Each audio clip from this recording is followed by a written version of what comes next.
Holding et profession libérale, vraie stratégie ou fausse bonne idée?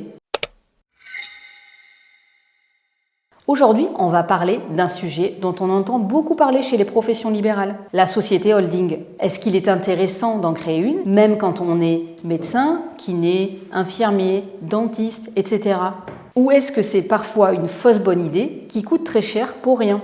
Parce que contrairement à ce qu'on entend souvent, la holding n'est pas toujours pertinente en profession libérale. Je me présente, je m'appelle Célia Pétrissan, je suis expert comptable et la fondatrice du cabinet PMC Expertise Comptable, un cabinet spécialisé dans l'accompagnement des professions libérales et des investisseurs immobiliers. Si tu souhaites que l'on fasse le point sur ta situation personnelle, n'hésite pas à nous contacter au cabinet. On propose un premier rendez-vous d'audit fiscal offert. Tu trouveras le lien dans la bio. La première chose à comprendre, c'est qu'une holding, ce n'est pas juste un outil fiscal. C'est une structure supplémentaire. Donc ça veut dire création juridique avec une restructuration, car les parts d'une CELARL déjà en activité a une valorisation. Ça veut dire un bilan en plus, des honoraires comptables, des frais bancaires, etc.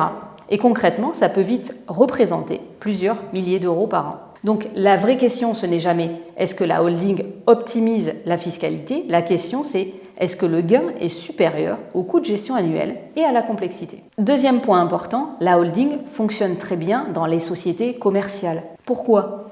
Parce que dans une société commerciale, tu peux remonter des dividendes, réinvestir facilement, acheter de l'immobilier, développer d'autres activités. Mais pour une profession libérale, le cadre est plus encadré. On ne peut pas faire n'importe quoi avec la trésorerie professionnelle. Et surtout, la holding ne permet pas forcément de faire tout ce que les gens imaginent. Prenons un exemple très concret.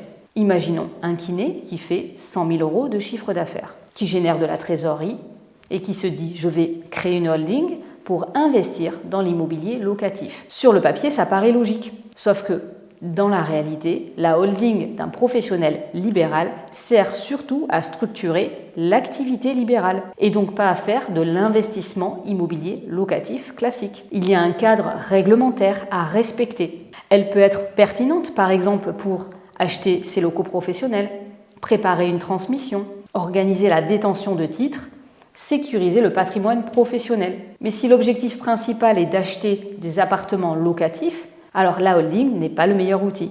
Ce que beaucoup de professionnels ignorent, c'est qu'il existe parfois des montages qui permettent d'investir directement via une CELARL, une société d'exercice libéral. Par exemple, placer sa trésorerie d'entreprise.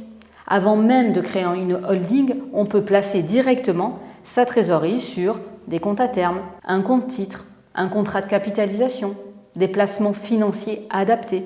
Donc parfois, on peut déjà optimiser la trésorerie sans ajouter une structure supplémentaire. Et ça évite des coûts et de la complexité. Dans certains cas, on peut même réinvestir dans d'autres projets immobiliers locatifs. Mais ça demande une vraie analyse juridique et fiscale pour éviter donc tout risque réglementaire ou d'abus de droit. Donc ce n'est pas impossible, mais ce n'est pas automatique non plus. La holding peut donc être pertinente pour une profession libérale, mais seulement si elle répond à une vraie stratégie. Si c'est pour structurer une transmission, acheter des locaux professionnels, organiser un patrimoine professionnel important, gérer plusieurs structures d'exercice libéral, elle peut être très utile. Mais si c'est juste parce que tu as entendu que la holding permet d'investir et de payer moins d'impôts, elle peut devenir une structure lourde, coûteuse et parfois inutile en termes de gain fiscal. La vraie erreur, ce n'est pas de faire une holding. La vraie erreur, c'est de copier des montages des entrepreneurs commerciaux sans les adapter aux professions libérales. Parce qu'en réalité, le cadre n'est pas le même.